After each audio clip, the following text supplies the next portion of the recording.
Bolamni olib qo'yishdi. Onalik huquqidan mahrum qilishyapti. Menga yordam beringlar. Nima ko'ryapsan? Kim bu?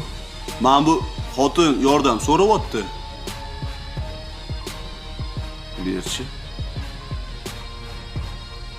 Bu Samarqandlik qiz-ku bu. Alo. Alo. Yaxshimisan? Aziz sanmi? Ha, uxlayotganmiding? Bizada hali tong otmadi, o'rtoq. Ha, bo'pti, keyin qilaverarman. Gapir. Tuzumsan, yaxshimisan? Zo'r, o'zing qanaqasan? Oyim xursandlar, Aziz keldi, meni ko'rib ketdi dedi. Ha, ko'rdim. Yaxshi yursan, bolalaring yaxshimi?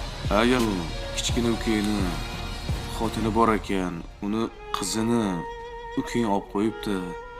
O'shanga ijtimoiy tarmoqda mashmasha bo'lib yotibdi. Shunga nima bo'lyapti o'zi? Sizlar endi Samarqandda obro'li oilasizlar. Hamma yoqda tarqalib yotibdi, Telegramda tarqab yotibdi. Shunga sendan ham so'raydi o'tdim.